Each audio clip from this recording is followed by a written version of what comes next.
Friends, good afternoon. তো তোমরা সবাই কেমন আছো? আশা করছি তোমরা সবাই ভালো আছো, আমিও ভালো আছি। তো আমি একটু সেজে গুজে নিয়েছি, দেখতে পাচ্ছ। তো আমি এখন যাব হলো একটু কেনাকাটা করতে। তো ষষ্ঠী, ওর জন্য একটু কেনাকাটা করতে যাব। তো এই দেখো আমি রেডি হয়ে গেছি, এই একটা কুর্তি পরেছি, রেডি হয়ে গেছি। তো এখন বেরোবো, আর তোমাদের সাথে জানি না কতটা শেয়ার করতে পারবো বাইরে বেরিয়ে। তো একটু বাধো বাধো লাগবে, কারণ কোনো দিন তো বাইরে বেরিয়ে এরকমভাবে ভিডিও করিনি। তো একটু বাধো বাধো লাগবে, তাও চেষ্টা করব তোমাদের সাথে শেয়ার করার, যতটা পারবো ততটা। তো চলো যাওয়া যাক। আর বেশি কথা বলবো না, তাহলে আমার হাজব্যান্ড এবার বকাবকি শুরু করে দেবে। তাহলে চলো যাওয়া যাক। আর আমার মেয়ে ওর ঠাম্মিদের কাছে চলে গেছে, ওকে নিয়ে যাব না, কারণ ছোট মানুষ, এখন বাইরে বেরোনো একদমই ঠিক না। তো চলো তাড়াতাড়ি ঝটপট বেরোই, আমার সব রেডি হয়ে গেছে। তো একটা ব্যাগটা নিয়ে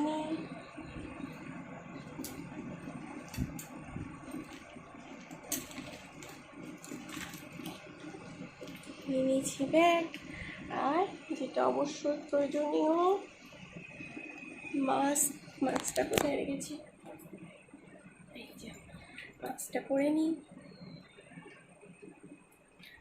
তো বেশি কিছু সাজুগুজু করিনি, শুধু একটু লিপস্টিকটাই লাগিয়েছি, বহুদিন পরে লাগালাম। লিপস্টিকগুলো সব শুকিয়ে যাচ্ছে, নষ্ট হয়ে যাচ্ছে। তো মনে করলাম লাগাই, যতই ঢাকা থাক তাও একটু লাগে, একটু ভালো লাগে মাঝে মধ্যে, একটু সাজগোজ করলে মনটা একটু ভালো লাগে। তাহলে মাস্কটা পরে নিই, সেই ঢাকাই পড়ে গেল, কোনো লাভ নেই সেটা দিতে।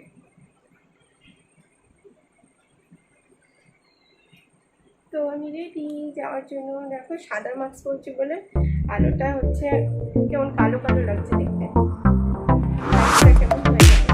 তো চলো যাই।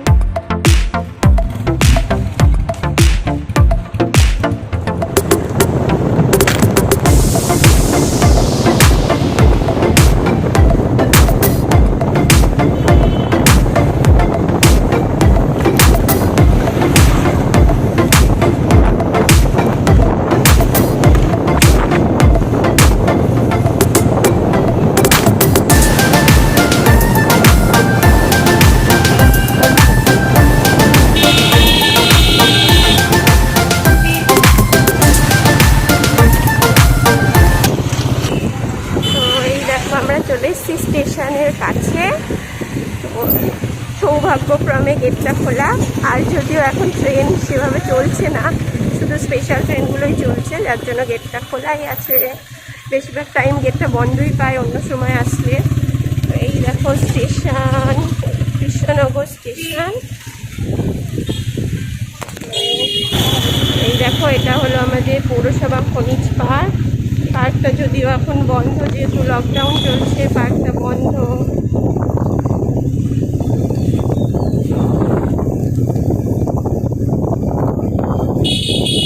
আমাদের বাড়ি থেকে স্টেশনটা খুব বেশি দূরে না, বাড়ি থেকে 10 মিনিট লাগে বাইকে স্টেশনে।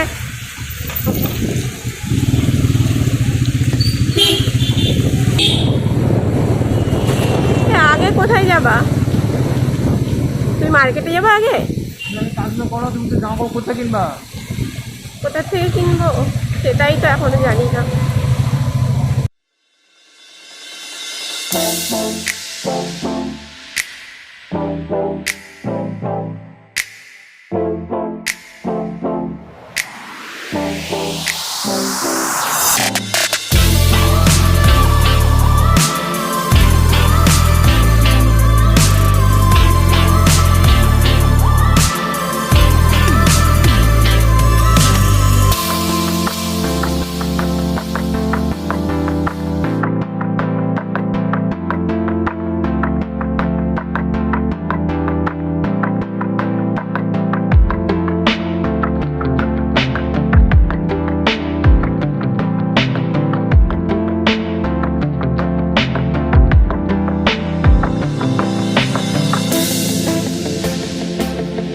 আজকে যদিও আমার জন্য কিছু কিনবো না, তবে যার জন্যই কিনতে আমার খুব ভালো লাগে, কেনাকাটা করবো সেটাই ভালো লাগে, যার জন্যই হোক। বন্ধ হয়ে যাচ্ছে।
বলতে আর অন্য কালার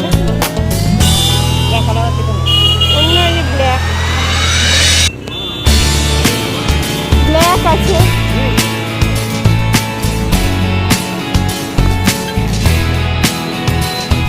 ব্ল্যাক আছে।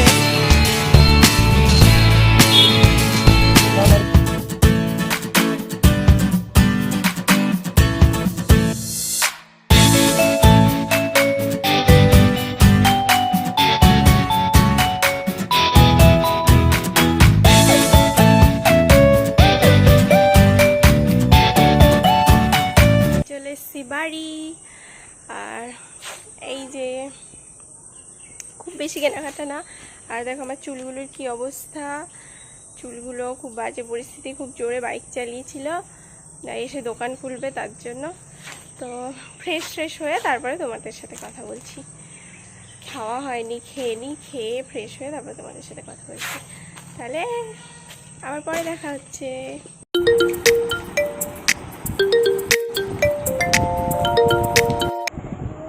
Good evening friends. তো এখন রাত্রি হয়ে গেছে, তোমাদেরকে গুড ইভিনিংই বললাম। তো এখন প্রায় 8টা বেজে গেছে।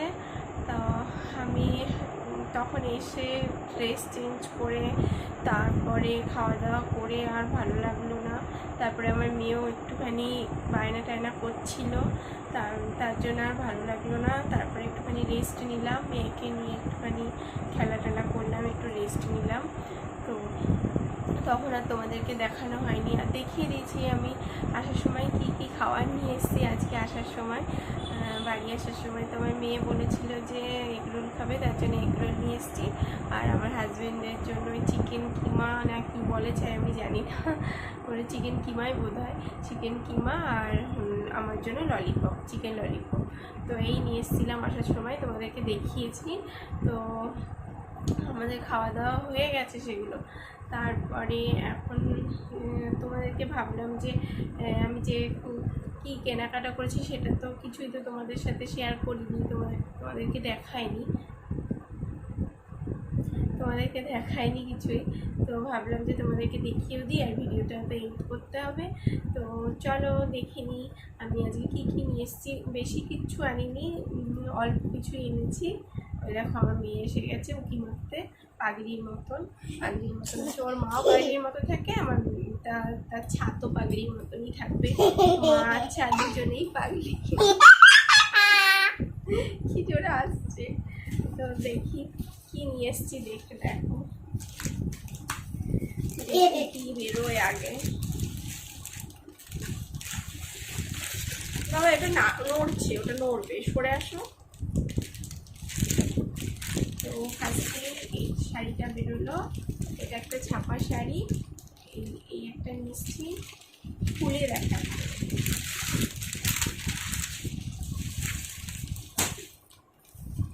এই দেখো আমার মেয়ে ফোনটাকে বেঁকিয়ে দিয়েছে। পিছনে সরে বসো।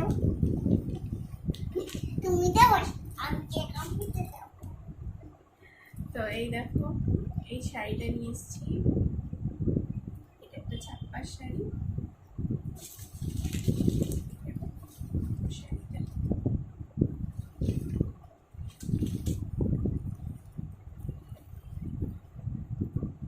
সুন্দর লাগবে শাড়িটা, আমার তো বেশ পছন্দ হয়েছে। তো এই শাড়িটা নিয়ে এসেছি। আর এই একটা শাড়ি নিয়ে এসেছি। সোনা এখানে বসো, দেখেছো তো কেমন প্রবলেম করে, দুষ্টু করে কেমন। এই একটা শাড়ি নিয়ে এসেছি, এটাও ছাপা শাড়ি। সুন্দর বন্ধ, মানে কি সুন্দর বন্ধ, বাবা শুকিস না। এই দুটো শাড়ি নিয়ে এসেছি। তো খুব ভালো শাড়ি নিইনি, হচ্ছে এখন তো ভালো শাড়ি পরার মতন কোনো জায়গাও নেই, মানুষ কোথাও যায়ও না, বাড়ির মধ্যেই থাকে। তো ওগুলো সেই আলমারির মধ্যে পরে লাটি হবে, আর কিছু না। তো ছাপা শাড়িগুলোই নিলাম, যাতে ব্যবহার করতে পারবে, এগুলোই কাজে লাগবে, এখন বাড়িতে থাকবে। আর গরমকাল এগুলোই কাজে লাগবে। তো ওই জন্য ছাপা শাড়ি নিলাম। আর এই দুটো শাড়ি নিলাম হলো একটা আমার ছোটো মার জন্য, একটা আমার মেজো মার জন্য। তো আমার মেজো মা যেহেতু একটু বয়স্ক, তার জন্য মেজো মার জন্য এইটা নিয়েছি, আর ছোটো মা একটু অল্প বয়স তার থেকে, তার জন্য এইটা নিয়েছি। এই দুটো শাড়ি গেল। আর দেখি আর আমার মা তো শাড়ি পরতে পারে না। মায়ের একটা হাত মানে স্ট্রোকের পর থেকে ওই হাতটা প্যারালাইজড মতোই হয়ে গেছিলো। তো ফিজিওথেরাপি করে অনেকটা ভালো হয়েছে, যার জন্য মা শাড়ি পরতে পারে না। মানে শাড়ির কুচিটা পরতে ভীষণ অসুবিধা হয়, তার জন্য সামলাতেও পারে না। তোমরা বুঝতেই পারছো অসুস্থ মানুষ কী করে সামলাবে।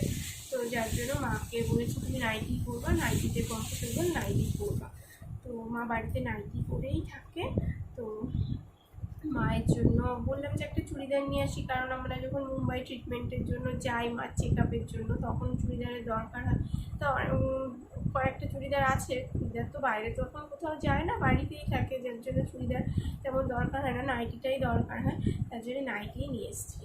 তো মার জন্য মা বলে দিল যে নাইটি আনবি, কিছু আর কিছু আনবি না। মা সবসময় এরকমই করে, মানে কিছুই লাগবে না, কিচ্ছু আনতে হবে না, এই তার কথা, সব কিছুতেই না, সব কিছুতে না। মা এটা নেবা, মা এটা খাবা, না না না। তো যাই হোক, মায়ের জন্য এই নাইটিটা নিচ্ছি। এই নাইটিটা নিচ্ছি, গোল গলা নাইটি, গোল গলার মধ্যে বোতাম ছাড়াইনি, একটু ছোট গলা বলি গোল গলার মধ্যে। এই নাইটিটা নিচ্ছি। তোমরা বলবে কেমন হয়েছে, আর শাড়িগুলো কোনটা বেশি ভালো লাগছে তোমরা বলবে কমেন্টে। এই নাইটিটা একটা নাইটি নিয়েছি, এর আগে দিয়েছিলাম, তখন দিয়েছিলাম, তো একটাই নাইটি নিয়েছি। আর কি এনেছি, আর তেমন কিছু আনিনি। আর নিয়ে এসছি, বাবা একটু বসো, এত দুষ্টু পায় না, সবাই বলবে বাবা মেয়েটা কি দুষ্টু রে, মাম্মা এত দুষ্টু করে বাবা। ঠিক আছে, আর এই দেখো আমার অতি প্রয়োজনীয় জিনিস গামছা, বাঙালির গামছা।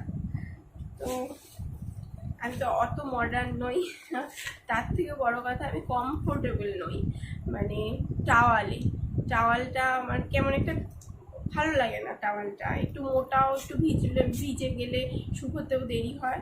আমার গামছাটাই কমফোর্টেবল, তো আমি গামছাটাই ইউজ করি। আমি আমার জন্য একটা গামছা নিয়ে এসেছি।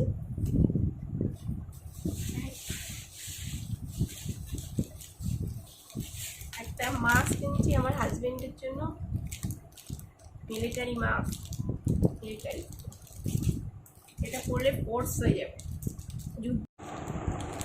তোমার পাপা এটা পরে যুদ্ধ করতে হবে কেন, বুঝছে?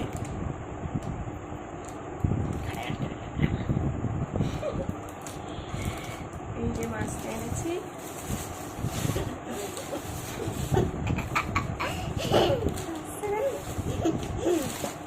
আর আরেকটা জিনিস এনেছিল আমার মেয়ের জন্য, খেয়াল নেই দিতে।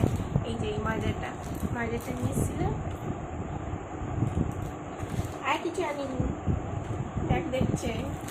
দেখতে দিইনি এখন। তো আর এনেছি এই দেখো, এটা হেয়ার স্পা, এই হেয়ার স্পাটা নিয়ে এসেছি। এই দেখো, এটা দেখা যাচ্ছে না লাইটে হচ্ছে না, এটা হলো কেয়ারশেটের হেয়ার স্পা, প্রফেশনাল রেঞ্জের হেয়ার স্পা এটা কেয়ারশেটের। আর আছে এটা হলো হেয়ার সিরাম, এটাও কেয়ারশেটের হেয়ার সিরাম, অ্যারোমা থেরাপি কেয়ারশেটের। তো এই এনেছি। তো আমার চুলগুলো ভীষণই রাফ হয়ে গেছে, ভীষণভাবে রাফ হয়ে গেছে, অনেকদিন চুলের কোনো যত্ন করা হয় না। তা ভাবলাম যে একটা স্পা করে দেখি চুলটা কীরকম হয়। এর আগে কোনোদিনও স্পা করিনি আমি যদিও, তো ভাবলাম যে একটু স্পা করে দেখি। হেনাটা করি, কিন্তু প্রতি মাসে অনেক সময় করা হয়েও ওঠে না, তো অনেক দিন হয়ে গেছে হেনা করা হয়নি। তারপরে বর্ষা লেগে রয়েছে, শরীর টরীর খারাপ হয়েছিল, অসুস্থ হয়েছিলাম, তার জন্য করা হয়নি, অনেক দিন হয়ে গেছে। তো এখন যা ভাবলাম যে হেয়ার স্পাটা করে দেখি চুলটা কী কন্ডিশনে আসে। ভীষণ আগার দিকগুলো মানে বেশি রাফ হয়ে গেছে। তো তোমাদের সাথে যখন আমি হেয়ার স্পাটা করবো তখন তোমাদের সাথে শেয়ার করব চুলটা কতটা ভালো হলো, স্পাটা করে কতটা সফট হয় দেখা যাবে সেটা। তো এই এনেছি, আর কিছু নিয়ে আসিনি, এই এনেছি। তাহলে আমার মেয়েকে পড়াতে বসেছিলাম একটু আগে, পড়িয়ে নিলাম আগে, তারপর ভাবলাম যে ভিডিওটা এন্ড করতে হবে, তো তোমাদেরকে দেখিয়ে দিই। তো আমি কি কি নিয়ে এসেছি তোমাদেরকে সব দেখিয়ে দিলাম। তোমরা বলবে কমেন্টে কোনটা কেমন লেগেছে।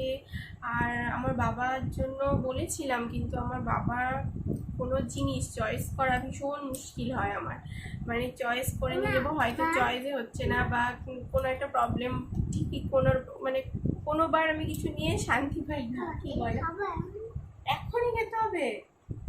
এখন খেলে ভাত খেতে পারবে না, খাবার খেতে পারবে না রাত্রেবেলা। এখন খেও না বাবা, এগুলো খেয়েছো অম্বল হয়ে যাবে, পরে খেও। দাঁড়াও একটু দাঁড়াও, মানিয়ে নি। তো একটু মানিয়েছি।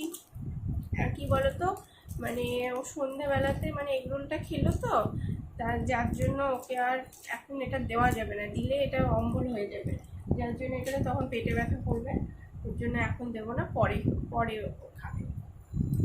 তো যাই হোক, তোমরা বলবে, কমেন্ট অবশ্যই কমেন্ট করে জানাবে তোমরা।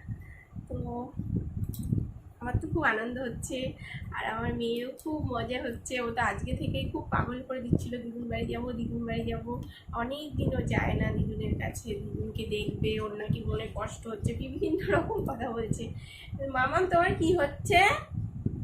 দিদুন এখানে আসো, আসবে না এখন, দিদুনের জন্য কষ্ট হচ্ছে, এইখানে ধুকধুক করছে দিদুনের জন্য, খুব আওয়াজ হচ্ছে এখানে। সে অনেকভাবে সে বলছে, আজকে মানে কিছুতেই ওকে মানানো যাচ্ছিল না যে আজকে যাব না কালকে যাব। যাই হোক, বৃষ্টি এসেছিলো ভীষণ, আমরাও বাড়ি ঢুকেছি, তারপরে ভীষণ ঝমঝম করে ভীষণ বৃষ্টি হলো। তো যাই হোক, ওই বৃষ্টিটা এসে আমার একটু হেল্প করলো। তো আজকে যাব না, আজকে তো যাব না, কালকে যাব। তো এই ভিডিওটা তোমরা কালকেই পাবে। তো আমি একদিন আগে ভিডিওটা করি, তো একদিন পরে ছাড়ি, কোনো দিন একদিন দুদিনও লেট হয়ে যায়, কারণ আমি এডিট করতে পারি না, আমার হাজবেন্ডই যখন টাইম পায় ও এডিট করে দেয়, তো এডিট করতে আমি পারি না। তো যাই হোক, অনেক বকবক করছি তোমাদের সাথে, অনেক বকবক করে ফেললাম। তো ভিডিওটা জানি না কত বড় হয়ে গেল হয়তো ভিডিওটা। তো তোমাদের আমার ভিডিওটা যদি ভালো লেগে থাকে তাহলে প্লিজ তোমরা লাইক করবে, কমেন্ট করবে, শেয়ার করবে, আর আমার চ্যানেলটাকে অবশ্যই সাবস্ক্রাইব করে দেবে। তাহলে আজকের মতো গুড নাইট। মামা একটু গুড নাইট বলে দাও, তারপর খুলে দেবো। গুড নাইট বলে দাও আজকে, তুই ওইখান থেকেই বলে দেবো গুড নাইট বলে। আজকে বলবে না, ওটা খেতে দিইনি তো, তাই মুখটা অফ আছে। তো যাই হোক, আজকের মতন good night, tata, bye bye. তোমরা সবাই ভালো থেকো, সুস্থ থেকো, আনন্দে থেকো। তাহলে আজকে টাটা, বাই বাই।